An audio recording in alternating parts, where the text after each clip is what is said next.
നമസ്കാരം. ജയം ടോക്സിലേക്ക് സ്വാഗതം. മുഖ്യമന്ത്രി ആരാവണം എന്നുള്ളതിനെക്കുറിച്ചുള്ള ചർച്ചകൾ നടക്കുകയാണ്.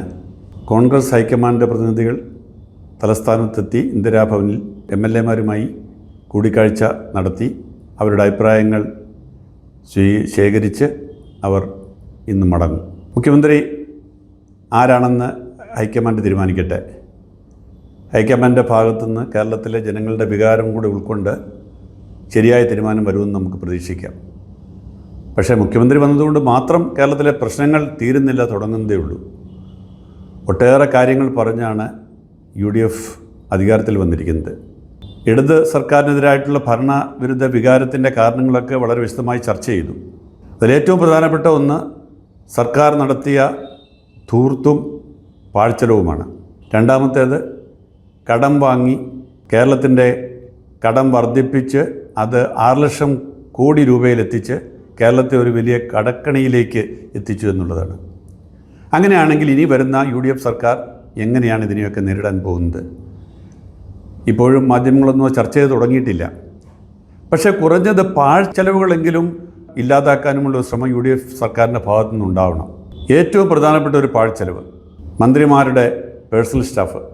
ചില വകുപ്പുകളിൽ 30 പേഴ്സണൽ സ്റ്റാഫിനെയൊക്കെ വെക്കേണ്ടത് ആവശ്യമായിരിക്കാം. പക്ഷേ വളരെ അപ്രധാനമായ പല വകുപ്പുകളിലും 25-30 പേരെ സ്റ്റാഫാക്കി വെച്ച് സർക്കാർ ഖജനാവിൽ നിന്ന് പണം ചോർത്തുകയാണ്. പാർട്ടി പ്രവർത്തകരുടെയോ അല്ലെങ്കിൽ തങ്ങളുടെ തൽപര കക്ഷികളുടെയൊക്കെ പേരുകൾ പലരും നിർദ്ദേശിച്ചതനുസരിച്ച് അവിടെ കുത്തിനിറച്ച് ഖജനാവിലെ പണമാണ് ചോർത്തിയെടുക്കുന്നത്. രണ്ടാമത്തേത്, മന്ത്രിമാർ കൃത്യം 2.5 വർഷം കഴിയുമ്പോൾ അവരുടെ കുറേ പേഴ്സണൽ സ്റ്റാഫിനെ പറഞ്ഞു വിട്ട് പുതിയ ആൾക്കാരെ എടുക്കുക. 2 പേർക്ക് ജോലി കൊടുക്കുന്നു എന്നുള്ളത് മാത്രമല്ല, അതിൻ്റെ അപ്പുറത്ത് അതിലെ ഒരു ഉദ്ദേശം കൂടിയുണ്ട്. 2.5 വർഷം കഴിഞ്ഞാൽ ഒരാൾക്ക് പെൻഷൻ ലഭിക്കും. നോക്കണം, ഒട്ടേറെ വർഷങ്ങൾ ജോലി ചെയ്തിട്ട് പോലും സ്ഥിരം ഉദ്യോഗം ലഭിക്കാത്തവർ, അതുകൊണ്ട് തന്നെ ശമ്പളം ലഭിക്കാത്തവരുമായ ആയിരക്കണക്കിന് ആൾക്കാർ കേരളത്തിലുള്ളപ്പോഴാണ് ഈ പേഴ്സണൽ സ്റ്റാഫ് എന്ന് പറയുന്ന വിഭാഗം ഇടയ്ക്ക് രാജിവെച്ച് പോയി അവരുടെ പെൻഷൻ ഉറപ്പാക്കുന്നത്.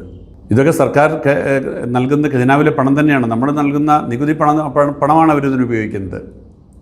ഇത് UDF സർക്കാർ നിർത്തലാക്കാൻ തയ്യാറാകുമോ? പേഴ്സണൽ സ്റ്റാഫിൻ്റെ എണ്ണം കുറയ്ക്കാൻ തയ്യാറാകുമോ?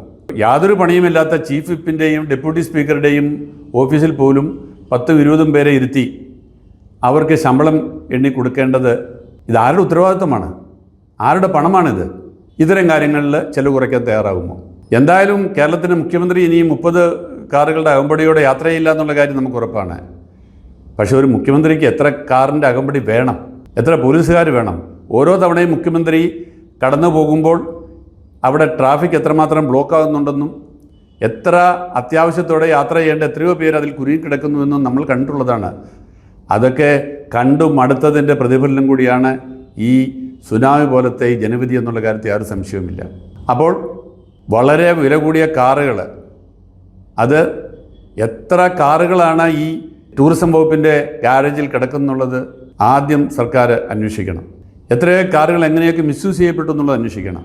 എങ്ങനെയൊക്കെ ഭരണത്തിൻ്റെ മറവിൽ ദുർഭരണം കൊണ്ട് ഇവിടുത്തെ പാഴ്ചെലവുണ്ടായി എന്നുള്ളത് കണക്കാക്കണം. ആദ്യമായി ഇതെല്ലാം കണക്കാക്കി സർക്കാർ ഒരു ധവളപത്രം ഇറക്കുകയാണ് വേണ്ടത്. ഒരു ക്ലീൻ സ്ലേറ്റിൽ നിന്ന് വേണം ഇവിടുത്തെ ഭരണം തുടങ്ങാൻ. വ്യക്തമായ ഒരു കാഴ്ചപ്പാടോടെയാണ് ഈ സർക്കാർ മുന്നോട്ട് പോകുന്നതെന്ന് ജനങ്ങൾക്ക് ഉറപ്പ് കൊടുക്കണം. അതിൻ്റെ അജണ്ട നിശ്ചയിക്കണം. സാമ്പത്തിക സ്രോതസ്സുകൾ എന്തൊക്കെയാണെന്നുള്ളതിന് കൃത്യമായ ധാരണകളുണ്ടാവണം. ഇനിയും കടമെടുക്കാനൊന്നും ബാക്കിയില്ല. കാരണം കടമെടുപ്പിൻ്റെ പരിധി കഴിഞ്ഞ് കടമെടുത്ത് അതിൻ്റെ മാക്സിമത്തിലെത്തി നിൽക്കുകയാണ്. പുതിയ ധനാഗമ സ്രോതസ്സുകൾ കണ്ടെത്തണം.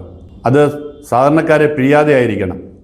ഇങ്ങനെയുള്ള ഒത്തിരി കാര്യങ്ങളിൽ ചർച്ച ചെയ്ത് തീരുമാനമെടുക്കേണ്ട സർക്കാരാണ് ഇപ്പോൾ മുഖ്യമന്ത്രി തീരുമാനിക്കാനും മന്ത്രിമാരെ പോലും നിശ്ചയിക്കാൻ കഴിയാതെയും ദിവസങ്ങൾ നീണ്ടുപോകുന്നത്.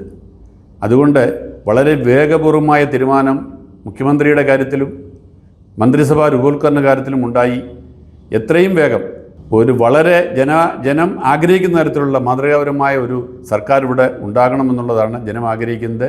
അതിനുവേണ്ടിയാണ് UDF നേതൃത്വം ഇനി ശ്രമിക്കേണ്ടത്.